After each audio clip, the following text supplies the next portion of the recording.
Hi mga kabibilab. Pulang-pula ako ngayon. Nga pala sa baba ako naligo kasi sama ng pakiramdam ko. Ang sakit ng ulo ko. May mga sakit ng mga bata dito kaya parang wag naman sana hawak-hawak. Kaya nag-init ako ng tubig kasi lalong sasama ang pakiramdam ko pagka hindi maligamgawang pinaligo ko.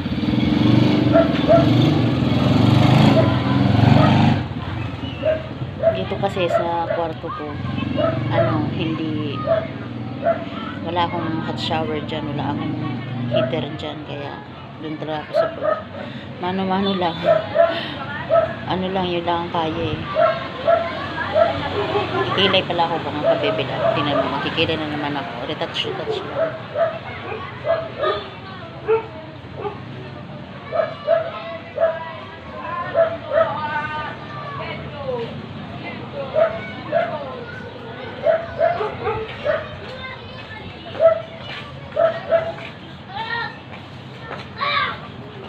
Diba?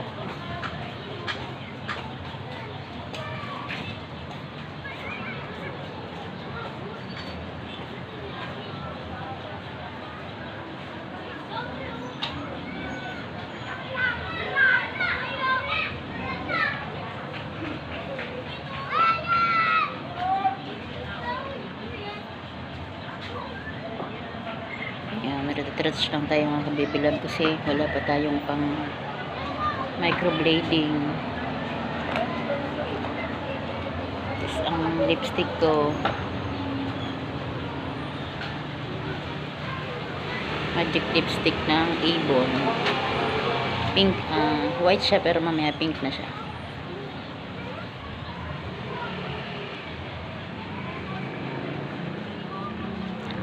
Ganon. Hindi lang. Hindi naman ako lalabas. Bukas pa ako lalabas mga kabibilab kasi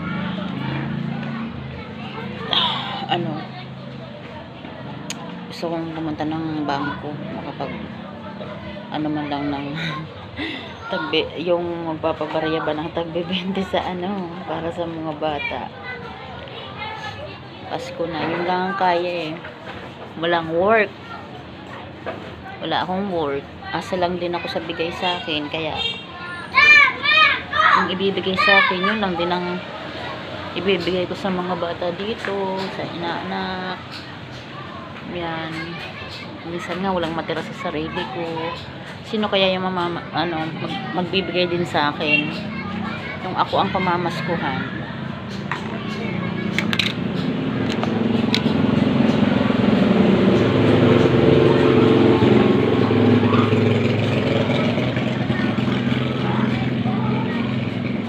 Merry Christmas sa inyong mga kabibilab.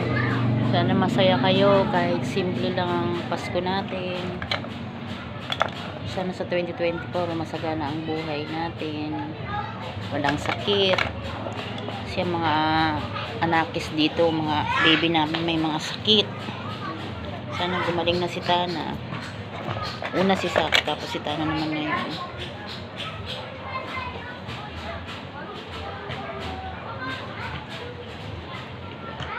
Sama ng pakaramdam ko nga rin mga kabibilab sakit din ng ulo ko, pero hindi pwedeng hindi ako maliligo, lalo siyang mananakit. Dito ko ngayon mga kabibilab sa terrace ko. Ayan yung love na love kong orchids. Wow, ganda. Sana pa yung iba kamulaklak. Magandang hapon sa lahat mga kabibilabs ko. Yung iba dyan siguro kung mga namimili na, kami wala pa kaming ayuda, nag-aantay pa rin kami ng ayuda. Wala akong kasamang bata ngayon kasi mga masama ang pakiramdam nandun sa mga kwarto nila kasama yung mga mami nagpe-play dito, pero ang daming laruan naiwan nila ayan mga kabibilab. Ayan pa, di pa ako nakakalinis din dito. baka maglinis ako ngayon. Wala yung lagayan nila eh. Saan kaya yun?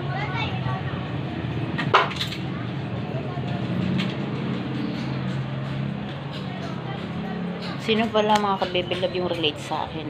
Pag Pasko hindi ako mahilig magregalo. Kasi hindi ako matyagang maghanap ng regalo eh. Pinipera ko lang mga ka-baby love. Kasi yung mga inaanak ko, hindi ako matalino sa paghahanap ng mga gift. May tao kasing magaling doon eh. Ako hindi. Tsaka wala akong tiyaga. Kaya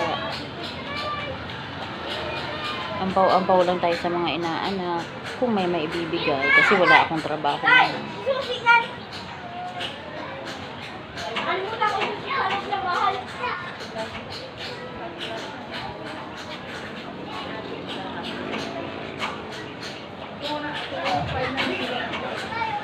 Diba, pulang-pula ako ngayon mga ka-baby love, pati tawid ko po. Pati damit ko pula. Hindi ko naman birthday.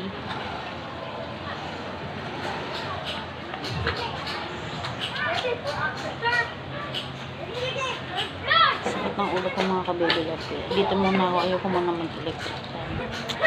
Parang sumasama ang pagkaramdam ko sa electric fan. Masyadong impact sa akin ng electric fan.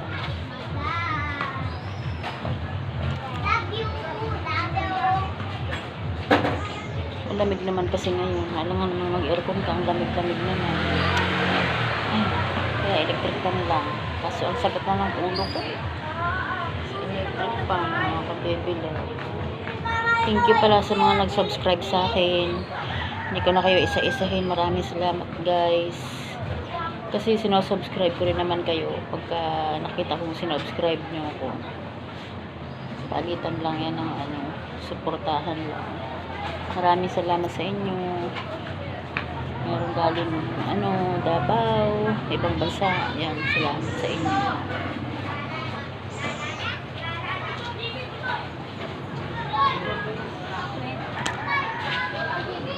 Red na red tayo ngayon. Pero walang may birthday. Wala lang, matagal ko na itong hindi na isusuot. Tapos naka short uli ako kasi hindi naman ako lalabas ngayon eh. Ayan, diba? Bukas na lang ako lalabas kasi para para makabili-bili din ng kunting salo-salo. Ayaw nila ng spaghetti, gusto nila carbonara daw. So, yun ang lulutuin ko kasi yun ang gusto nila. Tapos wala kaming masyadong handa. Ayun lang, carbonara, tapos baka mag-graham ako kasi yun din ang kinakain nila. Ako ang nag-a-adjust sa kanila kasi bibili ako ng buko salad. Buko salad ako, hindi naman pala nila gusto. Graham kasi yung kinakain nila yun. Pero pag nagbuko salad ako lang kakain. Kaya at ko na lang mag-adjust sa kanila. Baka pag New Year na lang ako mag-buko salad. Kunting handa kasi kunti lang naman kami dito eh. Pero nandito kapatid ko. Gusto kong kapatid bumisita dito kaya hindi pwedeng hindi magluluto kasi wala kaming pagsasalo-saluhan din. Yan ang labas mga kabeblab ng bahay namin. Yan. Yan. Highway kami. Yan. Maraming sasakyan dyan. Kaya hindi lumalabas yung mga chikiting ko dyan. Si Delicado. Yan. Kalsada kaagad. Kaso lang creek yung harapan namin. Dumi na ng creek. Nung dumating kami dito, green na green pa yan. Ngayon, dumi-dumi na. Polluted na. Nung bagong dating kami dito mga kabebilog, may kangkong pa dyan at isda. May nangingisda pa nga dyan. Tagal na kami rito eh. 20 years na.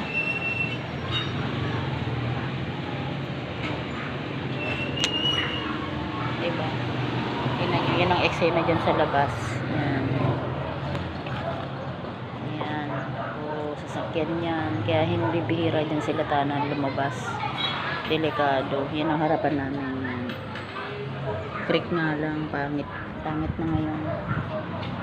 Dati maganda yan eh. Diba? Chika-chika tayo mga kabibilab. Kanya-kanya kami ng ngayon ng destinasyon. Meron sa kusina. Nandun sila strawberry. Yung kapatid ko naman nasa rooftop. Doon din siya. Ako naman dito sa terrace. Si Alex tulog. Tsaka si Tana. Kasi masama ang pakiramdam ni Tana. Bye-bye mga kabibilab. Mamaya uli. Thank you.